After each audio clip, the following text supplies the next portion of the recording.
This is our 5th webinar, actually, I think we've held as the Online Marketplaces group. And the first one we've done with a panel. So this is the first one we've done on Zoom with a panel. For anyone who's been to the conferences, we've done many panels. And we're going to follow a similar theme around that. And the whole objective here is to discuss, you know, not only what the impact of the coronavirus has been on businesses, but what's sort of permanently changed, and how can portals and marketplaces really adapt their business models? What's that new world going to look like? We've got a rough agenda that has been put together, and those people who've bothered sending through some questions, we've included them in the agenda as we go through. Before we kick off, I've got to really thank 2 sponsors who are making this possible. iVox, call tracking technology, and we're going to have a little ad from them a little later on. And Fortumo, who are mobile payments specialists who work with classifieds around the world. So thank you to both of them for your assistance in making this happen.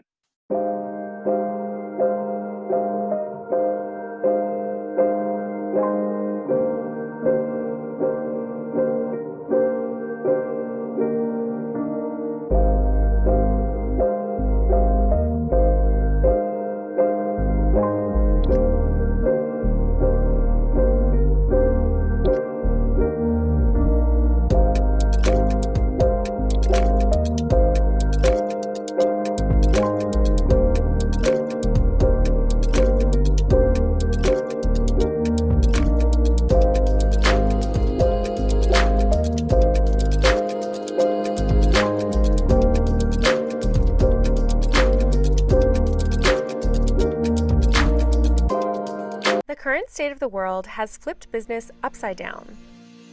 There has been an enormous increase in online traffic, with people saying they plan not to go back to shops when they reopen.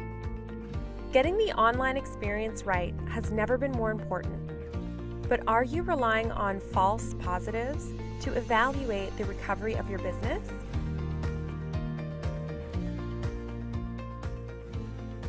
There's a big difference between bored browsers spending time on your site and motivated buyers. But how can you tell the difference? The phone call tells the story. At iVox, we focus on the data that matters most. This is an interactive session, so anyone who is dialing in, feel free to ask questions and help shape the conversation. Using the Q&A button. We do have the chat functionality as well. I'll keep an eye on both of them, so it doesn't really matter where the question comes from, but feel free to pop your hand up and ask a question, and we'll have a crack at it as a panel. Now, the panel, fantastic panel. I've got to really thank everyone for joining. A couple of characters, I go back many years, nearly 20 years, in fact, longer with Georg, who I want to start with. Georg and I go back to days at McKinsey back in 1997, I think. We agreed just before. So that's 23 years. Georg has got a wealth of experience. He's the former CFO of the REA Group, former CEO of LJ Hooker, which is a very large franchise group in the Australian market, the former CEO of the iProperty Group. He's the current chairman of iCar Asia and the executive chairman of Juwai. So joining us all the way from Malaysia. So Georg, welcome. Thank you for joining the webinar. Shaun di Gregorio, who I've known since I think 2001-ish, maybe 2001, 2002, back in the REA days as well. Shaun had many roles there, but he basically headed up the Australian business and did a fantastic job at really helping grow that over what must have been about 7 or 8 years, I think, while you were there. Shaun also is a former CEO of the iProperty Group. So we have a few of them here today. And Shaun is also the current CEO and founder of the ASX-listed Frontier Digital Ventures that has many different investments around the world. And Brennan Campbell has joined us from Bangkok. Brennan is the former Director of Sales and Marketing at Live Phuket, not Live Phuket, as you reminded me quite happily. Before, and he's the CEO and co-founder of FazWaz, based out of Thailand. And I thought it'd be great to have Brennan join us because they've got a very interesting business model and going very much after the transaction in the online space. So I want to say thank you very much to everyone for joining today. Because there are a bunch of people out there who are probably unaware of what each of you guys do, the businesses do, maybe you can give us sort of a quick overview. Georg, why don't we start off with you? Juwai. Thank you. Thank you, Simon. Good morning and good evening to everyone who is listening. So Juwai IQI is a global end-to-end marketplace. We are targeting Asian buyers and we're helping them find global properties. We're the result of a merger of Juwai, the #1 portal for overseas properties in China, and IQI Global, the #1 project marketing company in Southeast Asia. We have about 9,000 property agents using our platform and being IQI warriors, as we call them. And why do we focus on Asia? Because Asians are the biggest buyer groups of properties globally, biggest holder of real estate as well, and have the highest GDP growth. Okay, thank you, Georg. Shaun, Frontier Digital Ventures, you guys are in many markets around the world, so tell us about it. Yeah, so FDV, we invest in and help operate property portals, automotive portals, and 1 or 2 horizontals. So, we're very much into online marketplaces. Our model's a little bit different. We invest in local entrepreneurs, so we don't go in and buy 100% of businesses or anything like that. We tend to take minority stake or a half stake, and then we work with local entrepreneurs in helping them run online marketplaces in emerging markets. So we're in places like Central America, we're in some LATAM, South American countries with Infocasis. We're very focused in Asia, and we even have a few investments in parts of Africa. So properties are our priority. We do some automotive and a little bit of horizontal. So we've got a fairly good sense of what's happening in the online marketplaces across the globe at the moment. And Brennan, FazWaz, great name. What do you do? We can talk about the name another time, maybe. So for those who don't know FazWaz, we're a marketplace platform. So what that is a marketplace platform for private sellers, agents, developers to sell real estate. So really, our goal as a business is to make real estate transactions more intelligent and more efficient. And the way that we're doing that is really by building the framework for real estate in terms of looking at the end-to-end process from search all the way to close, and building out a digital framework and a digital workflow so that our buyers and sellers can make more informed decisions. I think one of the main differences between FazWaz and some other companies in the market and a more traditional portal is how we monetize. And you hinted at this in the introduction that FazWaz, we are a business that take a percentage of a successful transaction.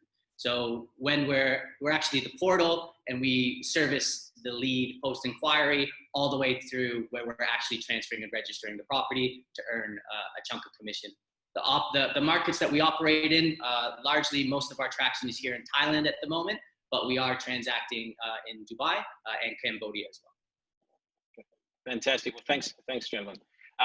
Let's dive in directly. Man, we're in the middle of this coronavirus crisis. We're all in various degrees of lockdown or emerging freedom from lockdown. What has been the impact of coronavirus on your various businesses? And Shaun, I'd love to start with you because you've got lots of different investments around the world. What's in general been the impact on those businesses? Yeah, so we saw, it was probably mid-March, we saw it start to really bite. I think we felt it in early March, and you started to see this around the place in early March. So what we noticed in the middle of March was, traffic start to fall away a bit, which was a bit of a predicator of what was coming. Of course, leads followed that, and then all of a sudden the revenue started to dry up after that. So by late March, a lot of the businesses in our portfolio were feeling the pain in a more genuine sense. I think throughout the course of April, I think we'll look back on April as the month when it was really tough, and we've seen it improve a bit over the last couple of weeks. But in the depths of it, we saw some interesting trends where, property transactions became more difficult.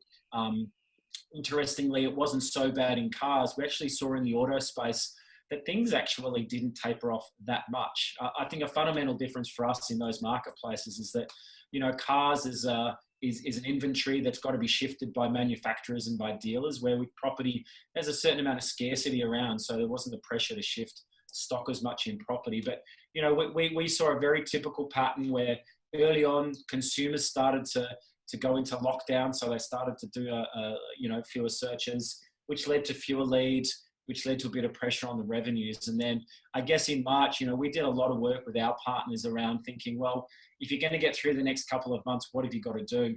Yeah, number one was really find a way to reduce your costs pretty quickly so you could get through the next few months. And then we got through that period with a lot of our partners, and then pretty quickly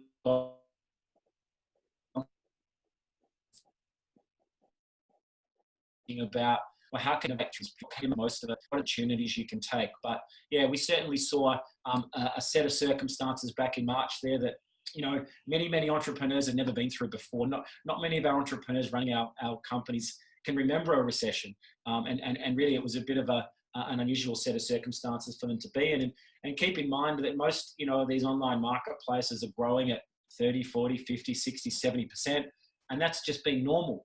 You know, all of a sudden things got crunched, and you had to find a way to readjust through a pretty interesting sort of 6 to 8 weeks. So yeah, all of the typical things that I think a lot of people saw: traffic fell away, leads fell away, revenue softened. You had to quickly make a lot of adjustments.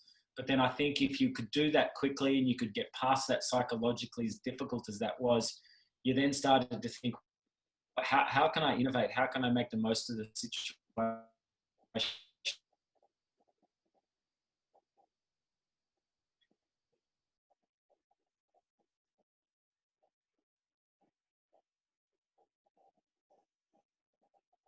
Appropriate for now. So yeah, lots of nervous moments back in March, but I think, you know, the more we got past that, the more you could think about what you can do proactively. And certainly in May, we've seen things start to improve a bit. Okay, so the traffic's coming back, the leads are coming back. Lockdown is allowing people to have face-to-face interactions, or more face-to-face interactions than they could before, and that's starting to release value in the markets.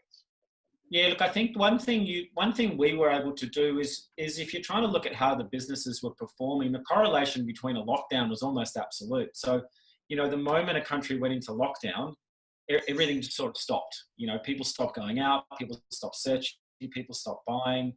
And the moment that countries started coming out of lockdown or started to release the brakes a bit, you started to see activity return really quickly. So when we look across, we're in about 15 countries. So when we have a bit of a calendar of the lockdowns, when they start, the conditions under which the lockdowns are made, and you can pretty much pin your recovery on that lockdown being loosened. The correlation it's as good a proxy as we could find to say, well, you know, when are things going to get better? And the moment they talk about lockdowns, they start to loosen the restrictions. We saw activity return, and I think you'll see it return almost in the same sequence it went away. So we're seeing traffic return, which will bring leads back, which will bring activity back, which will bring revenues back. I guess the challenge is, what do you do in that period? And I don't know, we'll probably talk about that later, but, you know, what do you do in that period so that, you know, 6 months from now, you're actually in a much better position than you otherwise might have been? And I think that's the really critical thing, is what can you do now to get your business to be in a better position than it otherwise might have been? And I think it's around innovation and your product set and the like. But the lockdowns have been the most absolute proxy we could find to chart, you know, when does a business find it tough to when does it start to recover out the other end? Yep, makes sense. Georg, what about your markets? Because you're heavily in transactions across the Asia Pacific, and a lot of your customers are from China. So how's that worked out for you? Yeah, and we also operate in China and in other parts of the world, so we're impacted much earlier. So already in February. So in February we had the Shanghai and the Hong Kong office closed. So we kind of knew what to expect in the other markets as the virus made its way around the world. And so what it did for us is, on the online side, for the online advertising business, didn't have too much of an impact. Yes, traffic initially dropped, but then people started to get inquisitive about overseas markets and where to direct their interest. Markets, health and quality of living became a determining factor in the search. So suddenly you had markets like New Zealand and Germany pop up, depending on what the latest stats on the coronavirus were, because Germany was deemed to manage the crisis better than the other European countries. So the online advertising business, which is mostly a subscription business, continued to operate. On the selling side, when it gets into the selling and the conversion of the leads to sales, we moved our whole business very quickly over to online, meaning we pushed out virtual tours. We literally did all the transactions in an online fashion. Given that we're also dealing with a developer, that's a bit easier. So in the primary market, it was a bit easier because you deal with fewer counterparties, more in a B2C type of environment. And so we closed deals, and our volumes were roughly at the same level as they were before. So we weren't too badly hit there. Definitely, we changed expos. We used to have physical expos in our business. We've abolished those altogether and moved to live expos or live seminars. That was a very, very good move, because in the end, they're much easier to manage, apart from being obviously the only thing you can do during a corona crisis, but much easier to manage. Given that the business was continuing to do well, we saw actually a doubling of the number of agents who want to join the business to become IQI warriors. And I would say, so overall, we got through quite well through this crisis. Somebody in Microsoft said, I read it somewhere, that we saw 2 years of digital transformation in 2 months. And I definitely think that has occurred. The world has really changed quite a bit. No, I agree. And Brennan, about your business, you are, as you said before, you want to try to digitize the whole, real estate transaction process. How has this crisis helped you or hindered you in that process? Yeah, so similar sentiment to the comments that have been made. So really, as a marketplace platform, we are tracking the same metrics in terms of demand and interest, being leads and traffic. But what is really interesting is more of the transaction metrics, more of the conversion metrics on that side. So similar to what Shaun was saying, we saw interest and demand flying high at the start of the year, and really March and April were the main impacted months. But what's really interesting is the data that we see from what's happening in May. And what has happened is that even with, we look at tracking other metrics such as completed viewings, we look at the transactions that we've done through our business, and we look at what types of properties they're buying, and did physical viewings take place in terms of those transactions that happened. So the really interesting part is that we are back to, in the month of May, we did the same volume of transactions as we did in January this year, with a 400% decrease in the amount of completed viewings. So what does that mean, right? It means that yes, our closing percentages have gone sky high in terms of completed viewings to transactions, but more so it is that yes, people are looking for great value, but at the moment it seems to be that people are making decisions, and I believe, and we believe, that they're making decisions because of really this larger fear of missing out on a great opportunity to buy. And that's what's really interesting. So all of the metrics are kind of starting to come back up, but from a transaction standpoint, we are at the same volume of transactions, as I said, for January, with 400% less completed viewings. Okay, that which is sort of interesting that you're seeing a higher quality lead coming through at the end of the day, right? Very much so. And kind of on that point, when looking at what types of properties are selling and if viewings are happening, from those transactions, we've seen that the average sales price from January to this month has doubled in terms of the properties that we're transacting. So it's a more mid to higher end property that's transacting in the market. And of those transactions, roughly 50% have been sight unseen, and that's mixed between the primary and the secondary markets. So some really interesting stuff happening at the moment. but really it's exciting because, it seems that people who've maybe been on the fence or haven't been making decisions see this as an opportunistic time to really get value, extract value from the market. Yeah. I'm going to play you a quick video just from the iVox guys, because what's interesting about it is that they very much look at the tracking of calls rather than the tracking of emails, etc. And talks a little bit about what they're seeing as a result of the coronavirus crisis. The current state of the world has flipped business upside down. There has been an enormous increase in online traffic, with people saying they plan not to go back to shops when they reopen. Getting the online experience right has never been more important. But are you relying on false positives to evaluate the recovery of your business?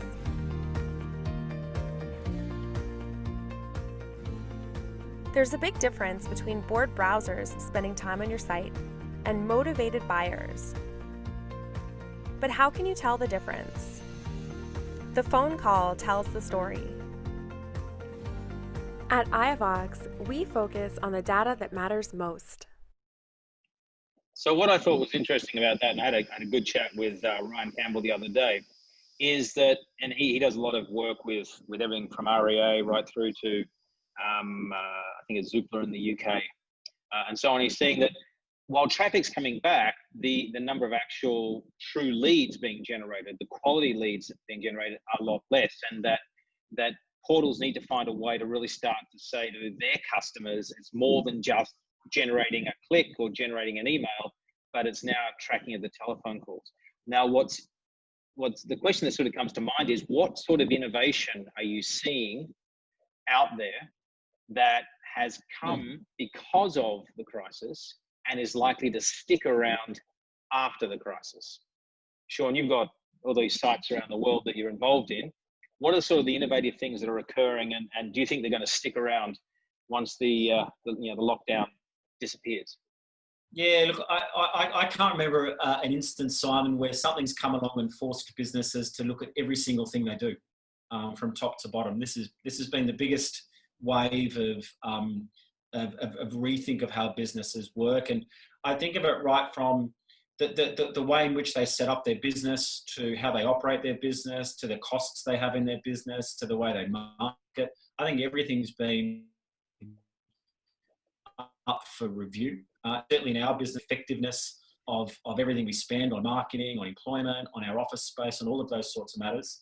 And then I think what we've seen, as Georg alluded to earlier, was probably more innovation, more forced innovation, more innovation by virtue of the fact there wasn't much else to do for a couple of months except focus on what you could do, which was innovate, right? So we've seen more products come out of businesses in the last 8 weeks than we've probably seen in the last few years. Really interesting in the car space, whereby, Auto Deal in the Philippines, for example, had been edging toward having an end-to-end ability to buy your car online from start to finish. And they'd always got about halfway through it, and things come along and, priorities change. They've now released a full process where you can buy the entire vehicle from start to finish online, make the payment, get the car delivered. And they've actually sold their first car through that process about 2 weeks ago. Now, that would not have happened had we not been confronted with this situation. Absolutely not have happened. Has innovated more around being able to provide more of the service online. So taking a consumer right through the process, and before you might have taken them 3/4 of the way through the process. I think the other thing we've seen is that if you're a leading brand in this environment, there's been a bit of a flight to safety. So we've found that consumers in emerging markets have really gathered around a dominant brand or a trusted brand or a brand they know well. And so we've seen that flight to safety, which has really played well to those brands who can release different products. So, the online expos have replaced the offline expos. We've sort of gone backwards in some respects, where we've had 3 to 4 hour expos where, developers will offer properties at a discount to what they would have done before. Sort of the old flash sales from years ago. Yes. That's become in vogue again, where I run a 3-hour expo. You can log on, you can register. You'll get a 5% discount on the property if you make your deposit today. and we'll take the rest of the payment when the lockdown finishes and we can come collect it. So I think that there's been some innovation around how you get people to engage with property. Certainly, we've had more and more property developers come to us and say, well, hey, you know, we're in the business of selling volume as fast as we can. So we've got to shift inventory within a certain time frame because that's the economics of our model. So we've certainly seen they're surprisingly more active in how they market. But I certainly think in property, the ability to take the deposit, to get through to the transaction. I think we've gone deeper into transactions than we have before. I think you've seen sellers, you know, property developers, agents adopt digital faster than they otherwise would have. I think this adoption was a sense of inevitability over time, but when things are good, you're not pushed to make these decisions. We've seen a real rush to become more digital. So lots of innovation. I think the key things we'll take away from it is, you know, all of these businesses are going to come out of this period more efficient than they went into it. They're all going to spend less to do the same or more than they were doing before. I think when your business is growing at 60, 70% revenues and your OPEX is growing at 50%, no one really cares about the 50% growth in OPEX. But I think more and more businesses have had to look harder at what they spend. And that's flowed through to how they operate, how they engage with customers, how their business functions, how fast they've got to be. And that's then flowed through to their ability to get more product innovation out the door. So certainly getting sellers closer to digitizing the whole process. I think cars has actually gone really, really fast in this period in terms of the innovation we've seen there. And property's been a bit slower, but I think the stakes are a bit higher for developers. So there's been a real buy-in when perhaps before there'd been a reluctance. So, you know, certainly from an operating perspective, from a cost perspective, from an outlook perspective, from a speed perspective, from an innovation perspective, I don't think we've seen a period in time where so much has been influenced in such a short time frame as has been the case in the last, you know, 8 weeks. I couldn't agree more from the companies I invest in and the conversations I've had, and there's been dozens and dozens of them. You know, it's the same thing of innovation. And what I like is the fact that the innovation has been sort of down and dirty type innovation. There's, you know, those traditional long process cycles and a lot of product managers involved sort of all vaporized very quickly, and it became, what can I provide in the next 3 days to my customer base? I think that is emerged as well. I was going to say, I think it's really sharpened the focus, hasn't it? Because you don't have the luxury of time. You don't have the luxury of necessarily indecision. You've actually got to make high quality decisions really quickly, and you've got to get it right. And I think that this environment has helped a lot of companies just sharpen their focus, remind themselves of what's really important. And when you do that, you seem to do it so much better. And I think that's been a real quality improvement over the last sort of 8 weeks as well, in terms of how a lot of companies are operating. I couldn't agree more. Now, Brennan, what about you guys? I mean, you guys have, you know, you're already on this path of automating or digitizing the real estate process. What you know, throughout the crisis, how did you work out where to focus, and what sort of innovations did you come up with that you may have not have thought about, or were relatively low priorities but have turned out to be very important for you? Yeah, product innovation just became the main focus, as Shaun was saying. So COVID provided us with the opportunity where you kind of just get kicked in the gut, and you kind of have to stop everything that you're doing and really reassess everything as an operator, to make sure that not only that you're there on the other side of COVID in a post-COVID real estate transaction, but also that you're coming out in a stronger, better position. So for us, there are some short-term wins that I think a lot of people has looked at, as Shaun mentioned, about the online expos. And these are things that can take into account really the sentiment in the market now, looking for value, and developers wanting to sell. For us, our focus is before, and even more so afterwards, is building long-term tools for the market that really drive the market forward. And really that focus is for buyers and sellers in the market. But in doing so, in building those tools and that framework to educate and add data insights along the journey, those tools can also be used by real estate agents. So for us, what are those tools, we're looking at AVM, so automated valuation model for valuing real estate, which is obviously a huge piece for buyers and sellers to make sure that they're up to date in terms of what a property is worth in today's market. And then also more tools to create seller side and buyer side liquidity, being really treating dynamic pricing models for sellers to create a more liquid selling environment. And from the buyer side, even allowing digital offers to our platform. So some of those pieces have been launched, and particularly in a time where consumers are looking for answers, it's really an interesting point to be bringing these pieces to the market to bring greater transparency. Now, Brennan, what's interesting around that is you've got a model where you're going to get rewarded based on what you sell. Okay, so you sell nothing, you're going to get nothing. It's a pretty basic functionality. So obviously, creating liquidity means basically shortening decision processes or stimulating people to make a decision faster.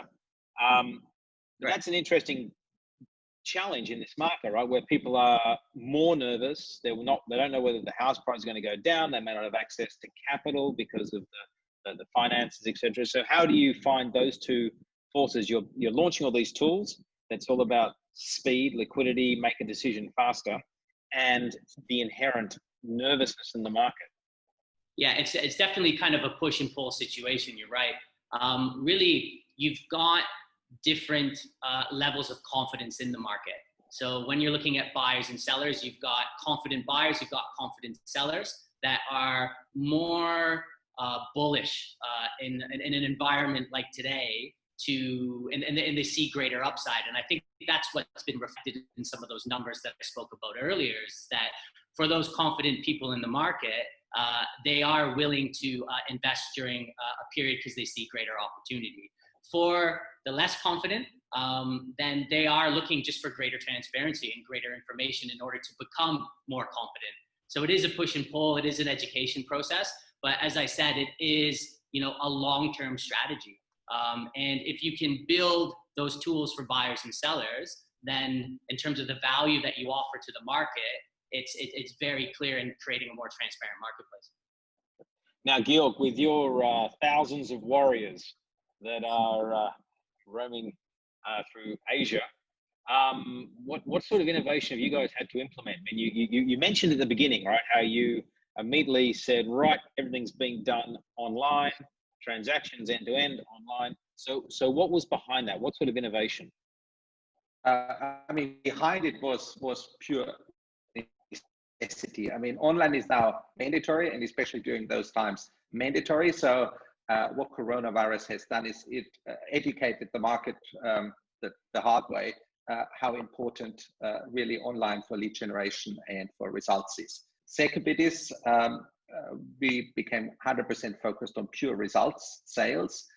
So while traffic and all these metrics are nice to report on, I mean, in the end, the ultimate result is a sale and a subsequent sale or a rental, and how you get there in the most cost-efficient way is the whole aim, and that's where online helps you. Obviously, don't want to repeat again what Shaun already said, like live expos, live seminars, etc. were quite powerful, but also the engagement with your employee and warrior base is we had everyday education and motivational events happening. I mean, Zoom allows for 1,000 people on a call. I mean, we reached that maximum. There's also 10,000 if people don't speak. We didn't get to 10,000 yet. But I mean, these things are actually quite powerful because you actually engage more and you learn more than before. For me personally, I'm very excited that I mean, at least half of the board meetings going forward in the companies I'm involved in, I want to have online because I mean, you don't always have to travel, and it's actually a very, very efficient way, and you can interact better and so on. I do believe many of these changes will be permanent and will stay there. And definitely being forced to do something is much more effective than having the option of doing something. So I'm pretty sure the branding of online and online driven players has increased and makes a lot of things easier in the future. Now, it's interesting. We've got two sort of quite interesting competing models here. Brennan's model, which is I want to automate everything and remove agents from the process. And you've got Georg, your millions of warriors running around. Now, and I got asked this question the other day about, to what point is this coronavirus really pushed agents to becoming less and less relevant to the whole sales process? To the point where, do you really need to have an agent at all? And I'm sort of curious to hear the two sides of the argument here. I mean, with the thousands of warriors versus trying to do it all without anyone interacting. So, Georg, from your perspective, are agents really relevant in the future? Yes. You asked me a closed question. So you should have asked, why are agents relevant in the future? And I mean, often, and obviously the future will tell, often people only look at the first part of a process when they say, okay, how important are agents in order to finding a property? But they never think of the whole process. And at the moment, there's a lot of steps involved which require some form of physical interaction, or which can be done online, but still require a person. The negotiation process is something which many people feel more comfortable with delegating this. I mean, it's a bit like saying, are investment banks relevant in the future or not? Because, I mean, two companies could just agree on a price, but they never do. And so from my perspective, especially for the markets which we are here, they are quite relevant for our model. And I would say the results are showing it. I'm not saying that another model also doesn't have merits where you go fully online.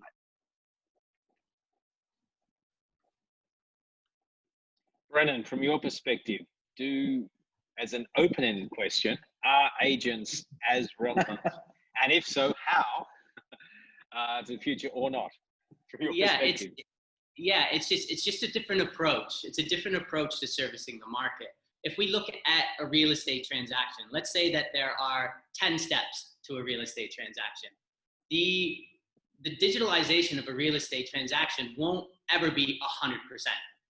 There's always going to be a requirement to go out and view a property. And until something like blockchain is widely accepted, there's always going to be some offline registration as well. So the way that we look at the market is by improving, even at 80%, if we say that we can make the real estate transaction 80% efficient, then, 80% digital, then that is a much more efficient, much more digital scalable approach to facilitate more transactions. So when we say that, are agents required? Are agents part of the future? Yes, they are.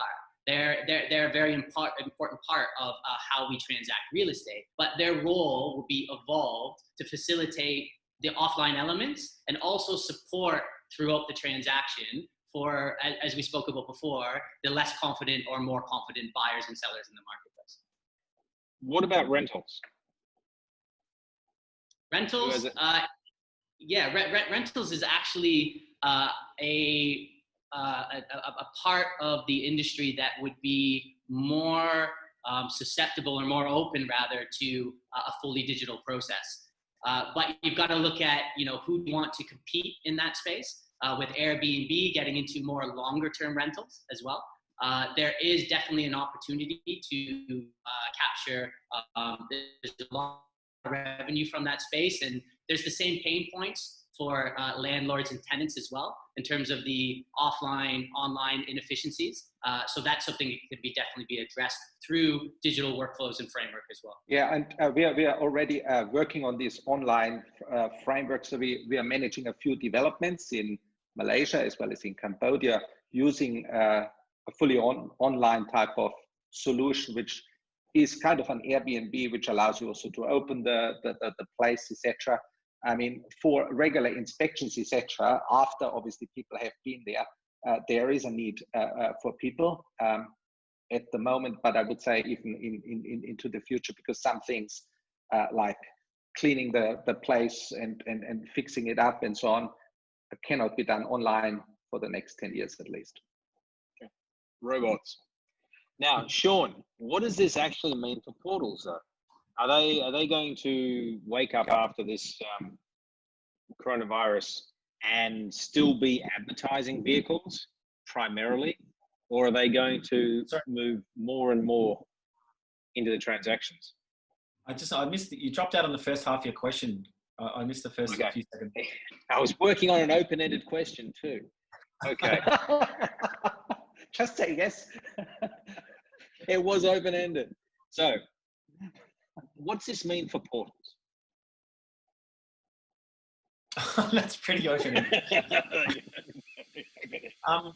I think just to go back one step, it's interesting thinking about the role of the agent in this world, because, you know, when the internet came along 20 years ago, it was going to be the end of the role of the agent, right? And 20 years later, there's probably more agents today than there were 20 years ago. So I think the report of the death of the agent's been exaggerated. But I think what has happened in the last 8 weeks is the role of the agent has been crunched a lot more than it has done.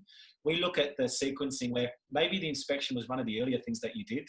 Now it's probably the last thing that you do. You probably go through much more of the process digitally than you otherwise might have. So I think the role of the agent's really intriguing. And that, of course, plays through to the portals. I think what, as I said earlier, I think this whole process is brought forward a lot of things that were probably going to happen over an extended period. So the role of the portal, yeah, advertising is nice, but in developed markets, you've seen advertising almost run its full race, right? There's only so much money you can get. So the portals have been scrambling around for a number of years to figure out how they expand their revenue base. In emerging markets, we've had to do transactions because the economics kind of make it necessary. So I think, again, you've seen this sort of a flight to safety from consumers, because for consumers now, you know, I'm in lockdown, I can't go out, it's so dangerous, I've got to wear a mask. The safest way to look for a property is clearly digital. So I think consumers have, their role in this has been accelerated as well.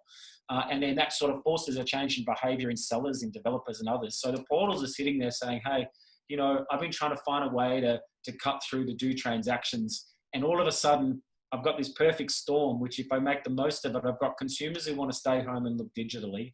They don't want to meet the agent necessarily. They'll do an inspection, but they'll probably do it later in the process. Then I've got sellers whose livelihoods are at stake, and they've got to find a way to shift inventory, and they just can't do it the way they did before. So I think the portal, if you get it right now, I think if you're a market-leading brand, I think if you've got strong brand recognition, if you've got really good processes, if you can focus on the important things, I think you can actually move your business forward through this period to be more of a transaction base. And I just think that, you know, what was it, Winston Churchill said, you know, never waste a good crisis. And I think if the portals can get it right now, the movement to them being able to do the transaction is to me a very natural step. And you're seeing that across every sector, really. You know, it's not just property, is it? It's obviously cars, but you know, I've ordered more stuff online and been satisfied with the process in the last couple of months than I have in the past couple of years. So I think this is just going to change the way we operate. And I think inevitably the portals are really well positioned to play actually a really positive role in helping sellers transact. And to you know, I know the situation is never going to be the same everywhere. And maybe it's not going to be 100%. I get that. But gee, we're getting really, really close much faster than I think people thought. So remember that the inimitable advantage of a portal versus a standalone agent or a standalone developer has always been the audience, has always been the ability to get millions of consumers to a portal. That's the hardest thing of all. Yeah. So I think that hasn't changed. I think consumers are probably more prone than ever to go to a portal. So I think that advantage is exaggerated. All of a sudden, you're in a really good position to help your sellers. I see this as a great opportunity for portals to push harder down the transaction path than they might have before. Yeah, I want to show a quick video from Fortumo, because what's interesting is they're thinking about how do I help portals and marketplaces get more on that peer-to-peer side. You know, there's a lot of private sellers out there, which a lot of portals just don't access in a very smart or meaningful way, because there's just so many, and it's micro payments at the end of the day. So I think it's interesting to have a quick look at what these guys are doing, and then I've got some questions around it.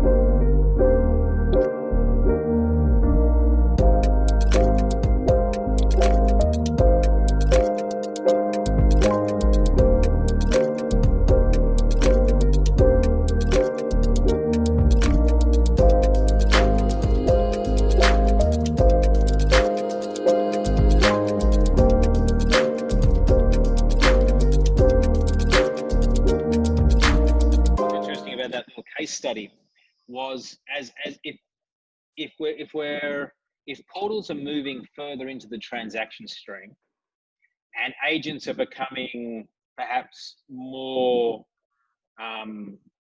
isolated in the parts of the transaction that they actually perform, does this create a bigger market for C2C transactions where the portal is at the middle of it and using technology like a Fortumo or whatever to really capture some revenue streams the whole way through? Georg, what do you think? I think, definitely portals are moving more, or the market is expecting more results. So going around and saying my properties are being viewed 3 times more than the number 2 player no longer interests anyone. They want sales, they want results. So from that perspective, portal have to rethink how they position themselves. Competing on traffic or on leads is probably not sufficient. And on the other side, agents who are purely, operating how they operated 10 years ago will also have to undergo a change. The truth lies when you bring the two together.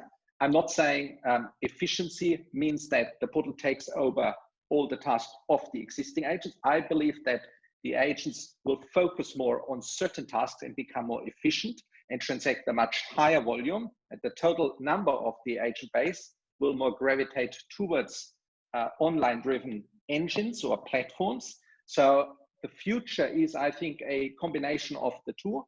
If the results have to be increased, you literally need to have the right type of sales people in your team. I haven't seen in many portals people who are really good in selling. So there's a fundamental difference between being a media driven person and being a real estate agent. If you bring those two together, I think that's probably the most efficient way. Just being a portal is not enough to be successful, as we've seen with Zillow. Okay. So that's an interesting point. Zillow wants to become the Amazon of the US market, right? Buying and selling the products, basically participating in as many bits of the transaction as it possibly can, including, creating the transaction itself. Do you think this iBuyer model has any legs? And I think, Shaun, we've had this lively conversation about this before. Have you changed your thoughts at all? On my view of the iBuyer model? Yes. Oh, gee, coronavirus stripped back a lot of fog around different models and whether they really worked, right? And I think it stripped back the iBuyer model more than most, and very, very, very, very hard to do that model in this environment. Look, I think it'll be, if I was selling my house in the States, I would absolutely go ask Zillow for a price. I would absolutely, I would opt in for that option. I just think it'll be one of those things that'll be one of the ways you can sell your property. I think what you mentioned earlier, the C2C component is really interesting, where technology is enabling consumers to do it by themselves anyway. And interestingly, the part of the market which we saw leave the market in Corona was the private seller market. We saw private people just stop advertising and stop searching. It was the agents and the dealers that kept going. But I think you'll see technology enable consumers to do it. They'll enable agents to do it a bit better, and then you'll have a component of the market which will be attracted to this iBuyer model. And I think, as we've said, maybe back in Madrid, I think the iBuyer model works really well in a really almost perfect environment, where you have really good data, you have access to capital, you've got a liquid market, you've got an informed seller and a buyer. And I think in parts of the US that absolutely exists. I haven't seen too much of the iBuyer model in emerging markets. I haven't seen it really working en masse in emerging markets. I think there are certain barriers to it working in emerging markets. But yeah, look, I think interesting play, but this virus really has stripped back a lot of models, and I think the iBuyer one has suffered consequentially. But I do think it's something that will prevail. And like I said, if I was in the States, I'd get a Zillow. I'd ask for a Zillow offer. Absolutely, it's probably pretty close to the selling price. Yes, they claim it's like 99.7% or something of what that's what they claim. I got just another question, which I think is quite interesting. Is the other thing that this whole coronavirus crisis has done is especially the United Kingdom, has given impetus for the agents to say, wait a second, I want to take back control of something that I've lost. And you've heard of this Say No to Rightmove campaign. You've had On the Market, you've got other guys called Home Search that are emerging now, and so on. And this perpetual, Zoopla has been incredibly aggressive at offering you 9 months free advertising if you leave Rightmove. Would you want to be in Rightmove, Georg? No, I wouldn't want to be Rightmove, but I never had to ask that question myself. So I'm happy where I am. I'm happy in this end-to-end type of marketplace. Do I believe the agents will be successful in challenging Rightmove? They will only be successful if they have a better solution for literally the vendors. And so from that perspective, just saying, I don't fully understand why portals have to necessarily go free, like Zoopla, etc. So I wouldn't do that either. In the end, if they focus on results, it all sorts itself out. But I mean, Rightmove is obviously very tight now with their existing contracts, which they have in their market position. And I read somewhere that in this innovation trend kind of the disruptor, once the disruptor gets too big and too established, they struggle to do the next level of innovation because it's almost like game theory. They can't really get out of there. Yes. Do you think, Simon, that this whole process has shone a light on things that were existing anyway? So in the UK, agents never really liked Rightmove, right? And this is like an opportunity for them to whack them. And I think in other markets where you see businesses that might have been quite popular or fundamentally liked, it's almost people like them more. It's almost, I think this is exaggerated a lot of the evidence that was in the market anyway. And for poor old Rightmove, who have been killing it for a long time, it's a great opportunity for their customers to pick up a baseball bat and go have a crack at them, which I think is almost opportunistic in some respects as well. Yeah, I think. Yes, Brennan. No, you go. I was going to say, I think we have to rethink this whole concept of what really a lead is. And I think that's becoming a bigger topic for discussion in terms of what is the value of a lead. When we look at the standpoint from a portal, is that a lead is very much a handover metric, and that I've generated a lead and that my role in this transaction is now handed over to you. So I think what will become more of a focus and what COVID has kind of opened up a dialogue about is really unlocking the secret of traffic to an actual transaction and the avenues that take place in order to make that a more efficient, more enjoyable process. I completely agree. And I would extend traffic not just to, the traffic of the portal and so on. Often the whole area of calls gets excluded, as we heard from our sponsor. It's a very important element, the whole social media interaction, WeChat, WhatsApp, and followerships, new social media, etc. So it's the whole funnel, not just the pure traffic of your portal. Agree. I had a very spirited conversation with a UK real estate agent about a week ago, and very anti-Rightmove. The devil. The language is very much circa 2003 that we've experienced historically. And then I asked him a very simple question: well, what percentage of your leads are driven from Rightmove? And he says, I don't know. Right? He actually doesn't know. And I'm going, he just hates them, right? So I think you're right, Shaun. It's like, it's shone a light, it's removed the fog, it's just, get out the baseball bat and go and have a swing at what's happening. But the reality is, and I think this is where it's going to fall apart, is the consumers like Rightmove. Consumers don't care. Buyers don't care. Renters don't care. And they've been educated for 20 years that this is the place to look. So they're going to go there anyway. And if you're selling someone's house, there's going to be an expectation that you're going to put your house on Rightmove. So they're going to end up with this pressured, and I think they'll end up back where they started, and that is a dominant position. You'd hope the agent in the UK, with all that's going on around him, would take the opportunity to maybe look at where his leads are coming from. I mean, it's this COVID thing it's got to reduce all the noise around claims about the market and who's doing what. And as Georg said, you get 3 times the visits. Well, who cares? Correct. Where do I get leads from? How do I sell houses? That's the most important thing. And I think if people aren't doing that now, gee, I hope they're still in business in 3 or 4 months' time. I agree. There's actually a question which I think would be very interesting for us to have a crack at. Is why isn't REA or Domain doing transactions in the new development sector? Who wants to have a crack at that one? We don't care, right? So I think they tried. REA did try. That's all I say. I tend to think that it works well in markets where there's an absence of trust, where there's an absence of regulation or legal protection or structure or effectiveness. And I think about emerging markets, and the reason it works is because all of those things are in deficit. You know, there's not a lot of trust. The industry is not that evolved, and they welcome a trusted brand, and that comes in the form of a portal. And I think the developers sit there and say, well, there's no pretense to this. I just want to sell stuff. So if I've got a good way to do it through this portal, that's where I'm going to advertise. Why not go ahead and do it?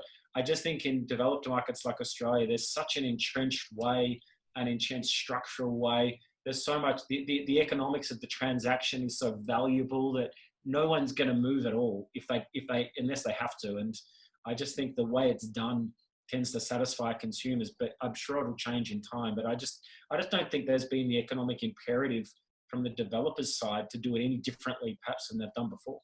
Yeah. I think the maybe a way to think about it is: do you think Rightmove and REA are prisoners of their own success, and that they are locked into the advertising model as their prime source of revenues for the foreseeable future? Georg? Sorry, it cut out. No, it cut out. You cut out. It was a great open-ended question. Are they prisoners? So what did you actually say?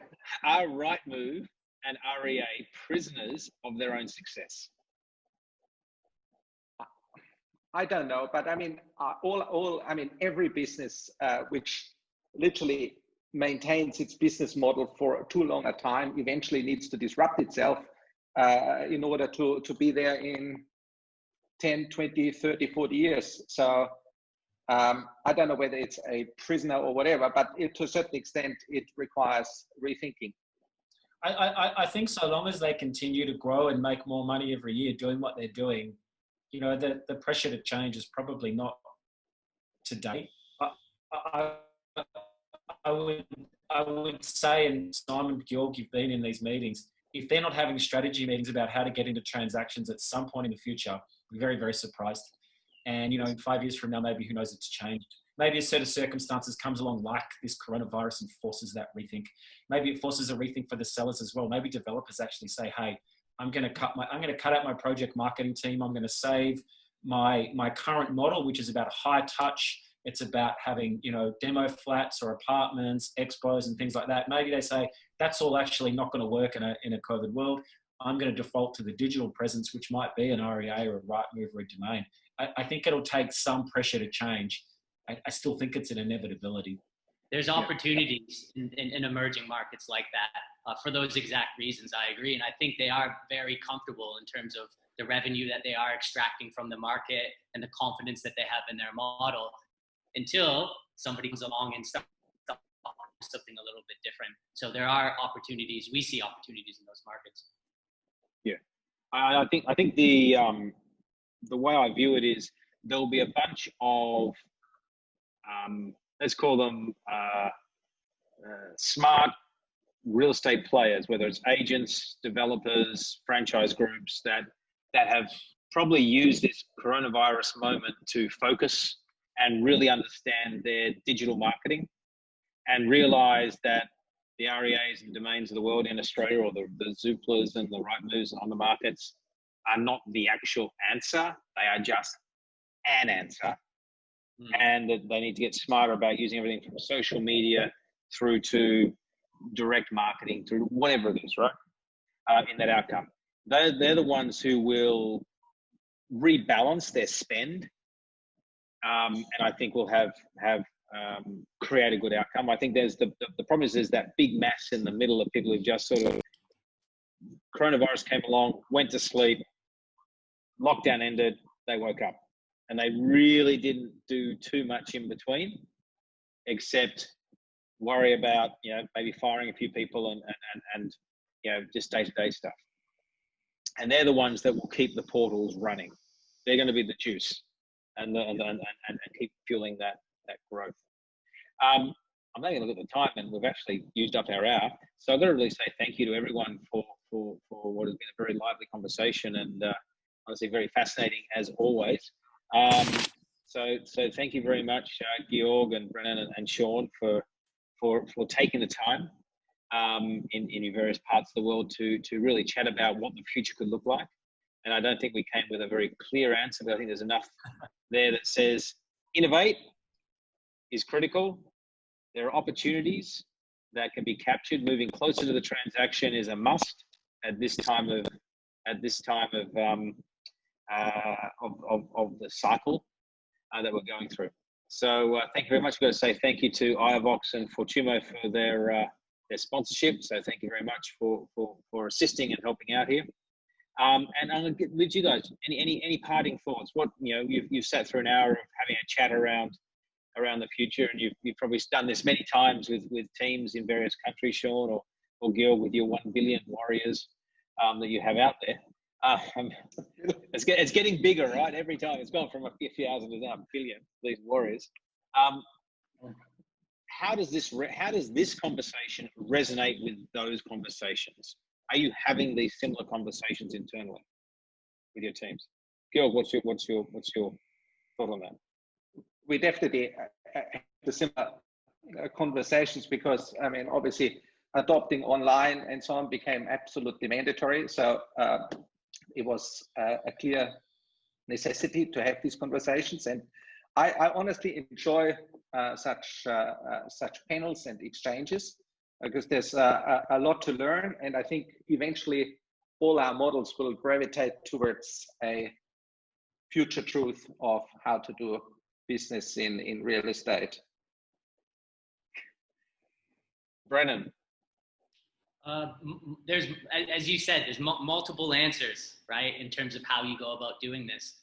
And really for us internally, I guess to sign off from our side is that we really believe that markets need real estate agents, 100%.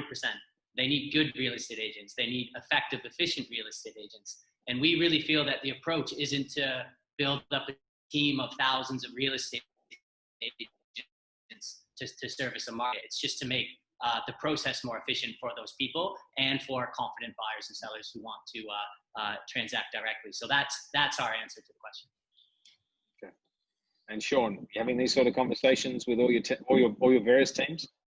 Well, we are. I was hoping to cheat a bit, and I was trying to see what's on Georg's bookshelf there, whether the books he's been reading might have all the answers, but I can't zero in enough. I'll have to see what Georg's been reading. I can only recommend this one. This is a really good one. Yeah, there you go. I think yes. Have a China flavor. But I think from our perspective, I'm actually really enjoying the fact that this is challenged convention, and it's challenged the way people have been operating. It's challenged the way people have been thinking. It's stripped away a lot of the assumptions that were in place that may or may not have been true. And I think it's forced people to innovate. It's brought forward so much of what we speculated about what could happen. And I guess it's trying to find a silver lining in all of this. But these conversations, as I said, we had some pretty bleak ones back in March, but I feel like in the past few weeks, companies are really starting to see the benefit of the innovation that's taking place. And I guess it's a question. I mean, the only thing we haven't chatted about today is, in 6 or 12 months from now, do we go back to old habits and find ourselves doing things the same as we were 3 or 4 months ago? I don't know. I don't think so. But it'll be really interesting to see the businesses that actually embrace the innovation, that make the change, and whether that endures and it sustains. I think it's going to be really interesting to see 12 months from now as to whether these things are still topical. Yep, I agree. Thank you very much, gentlemen. I hope you have a great day wherever you are in the world.